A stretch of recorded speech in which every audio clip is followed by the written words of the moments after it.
सुप्रभात मित्रमैत्रिणींनो, आम्ही आलो आहोत गोव्याला आणि आता आम्ही गोवा फिरायला निघणार आहोत. सकाळचे 10:30 झालेले आहेत.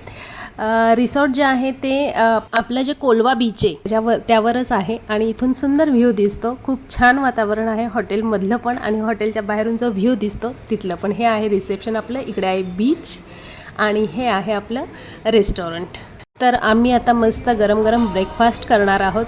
छान गोवनीश गाणी लागलेली आहे तिथे आणि ते करत करत आम्ही आता आमचा ब्रेकफास्ट संपवून पुढे निघणार आहोत. बाहेर कमाल वातावरण आहे, बारीक बारीक पाऊस येते, पण आमची इच्छा आहे की जोरात पाऊस येऊ नये. जर का जोरात पाऊस आला तर आमचा सगळा प्रोग्राम फ्लॉप होईल.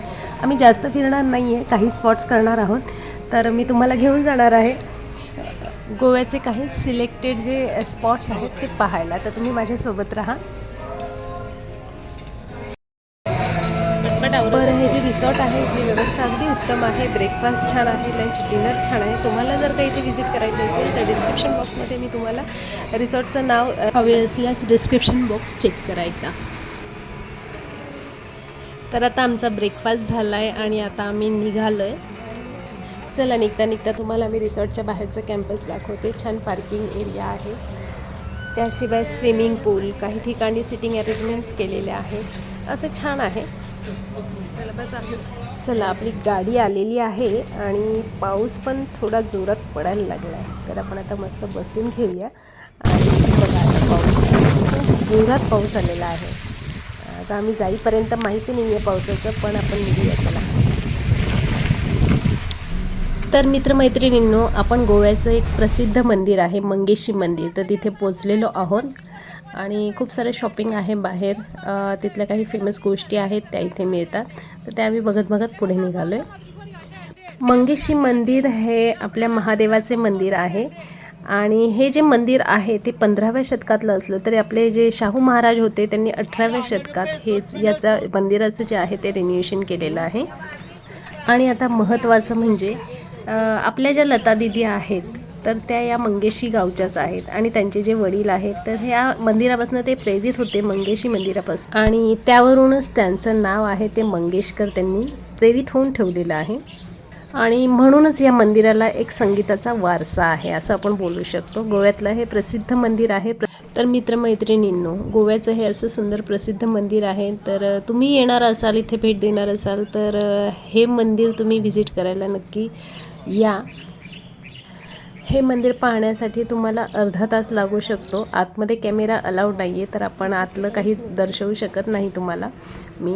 पण मंदिर खूप सुरेख आहे आणि महत्त्वाची गोष्ट म्हणजे इथे शॉर्ट कपडे अलाउड नाही आहे. तर तुम्ही फुल कपडे घालूनच इथे, म्हणजे फ्रॉक्स, मॅक्सीज, स्कर्ट्स असं काही लेडीजला किंवा मग जेंट्सला शॉर्ट्स अलाउड नाही आहे. तर तुम्ही पूर्ण कपडे परिधान करून या.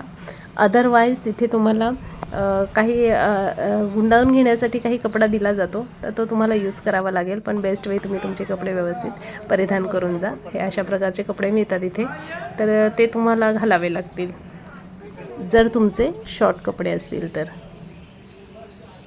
तर मित्रमैत्रिणींनो, आम्ही आतमध्ये दर्शन केलेलं आहे महादेवाचं आणि आता आम्ही आजूबाजूचा परिसर पाहणार आहोत. आमच्याबरोबर तुम्ही पण तो पहा आणि आता आपण नेक्स्ट मंदिरामध्ये भेटूया. समोरच एक छान कुंड आहे, ते मी तुम्हाला दाखवणार आहे. पाण्याचं कुंड अगदी कोकणातल्यासारखं म्हणजे तिथे फिलिंग येतं, कारण आजूबाजूला नारळाची झाडं आहेत सुंदरपैकी. तर तुम्ही ते एन्जॉय करा आणि आता पुढच्या मंदिरात आपण भेटूया. चला.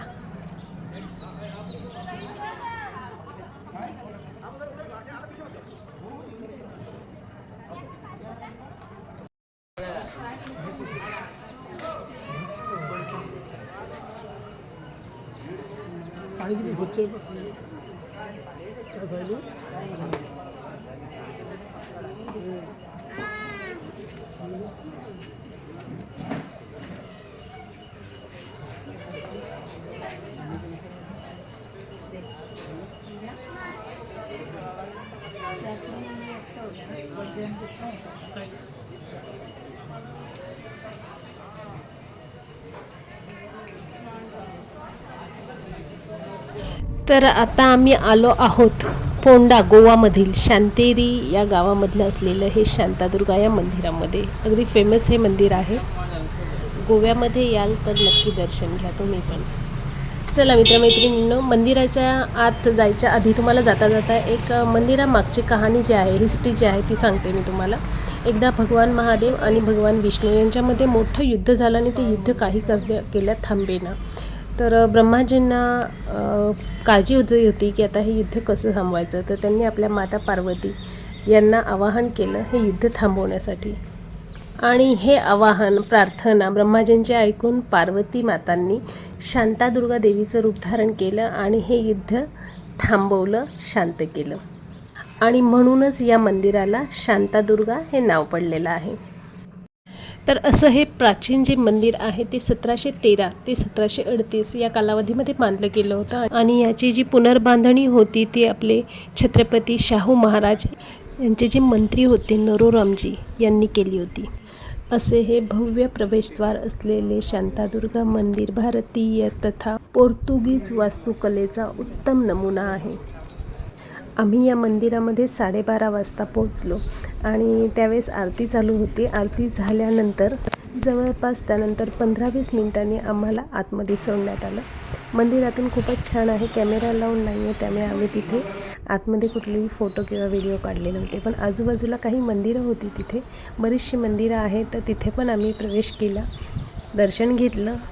आणि छान दर्शन झाल्यानंतर आम्ही आजूबाजूचा परिसर पाहिला. खूप सुंदर शांत असा परिसर आहे मंदिराचा. आणि या परिसरात असलेला हा भव्य असा दीपस्तंभ सगळ्यांचंच लक्ष वेधून घेतो. मंगेशी मंदिरामध्ये पण असाच दीपस्तंभ आहे. यात्रा ज्यावेळेस असेल तेव्हा हा दीपस्तंभ खूप उठून दिसत असेल दिव्यांनी, शंकाच नाही आहे त्यामध्ये.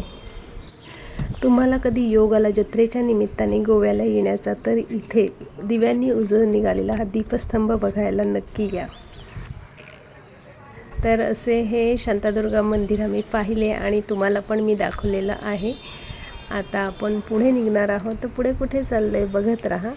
चला निघूया आता इथून तरी.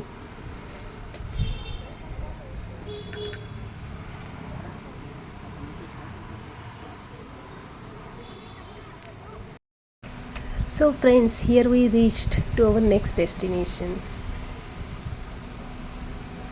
Yes, it's Spice Farm. गोव्यामध्ये सध्या असे बरेचसे स्पाइस फार्म आहेत ते जिथे टुरिस्ट व्हिजिट करतात. तर आपण पण इथं आलेलो आहोत. हे त्यांचं काउंटर आहे. गाडी पार्क केल्यानंतर गेटच्या जवळच काउंटर आहे, तिथे आपल्याला थोडीशी माहिती दिली जाते. या फार्मचं नाव आहे सहकारी स्पाइस फार्म. 500 रुपये पर हेड, 500 रुपीज असे याचे चार्जेस आहेत. यामध्ये आपल्याला फूड त्याशिवाय एक गाईड दिला जातो जो आपल्याला प्लॅन्टविषयी माहिती सांगतो. तर आम्ही इथे अशी मस्त एंट्री घेतली. हे जे आहे ते स्पाइसचं शॉप आहे त्यांचं. इथे फ्रेश स्पाइसेस दिले जातात, विक्रीला ठेवले जातात. त्याशिवाय तिथे फेनी पण उपलब्ध आहे, तर आपण तिथे ती खरेदी करू शकतो. पुणे मुंबई एवढेच रेट आहेत, जास्त काही फरक नाही, फक्त ते फ्रेश मिळणार आहेत तुम्हाला. तर तुम्ही तिथे नक्की खरेदी करा.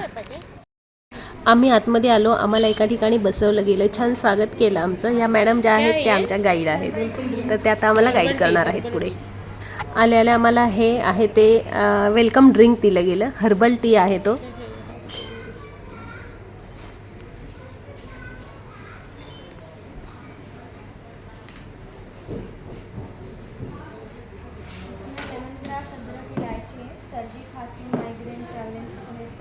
वेलकम ड्रिंक्स झाल्यानंतर आम्हाला त्या मॅडम होत्या त्या फार्ममध्ये घेऊन निघाल्या. तर आम्हाला तिथे त्यांनी मस्त माहिती दिलेली आहे, फार्म फिरवलेलं आहे, भरपूर उपयुक्त अशी माहिती दिली आहे. तर मी त्यासाठी तुम्हाला नेक्स्ट व्हिडिओ टाकणार आहे. मॅडमनी काय काय माहिती दिली ते तुम्हालाही कळणार आहे, तर नक्की माझा तो व्हिडिओसुद्धा तुम्ही पहा. बरेच आपले जे गरम मसाले आहेत तर त्याबद्दलची माहिती आपल्याला नसते, तर ती माहिती तुम्हाला इथे मिळू शकेल. त्याशिवाय इंटरेस्टिंग असं व्हॅनिला काय असतं तर त्याची माहिती तुम्हाला मिळेल. नक्की माझा तो नेक्स्ट व्हिडिओ जो येईल तो नक्की पहा तुम्ही. सर्व माहिती घेतल्यानंतर आम्ही आलो आहोत विसावा. त्यांचा विसावा आहे एक इको फ्रेंडली असं हे ठिकाण आहे. तर इथे आम्हाला जेवण पण दिलं गेलं. आपण इथे चहा पाणी काही असेल पाहिजे आपल्याला तर ते आपण ते घेऊ शकतो. आणि त्यानंतर मग आम्ही परत निघालो. तर अशा प्रकारे आपल्याला माहिती दिली जाणार आहे. नेक्स्ट व्हिडिओमध्ये नक्की पहा.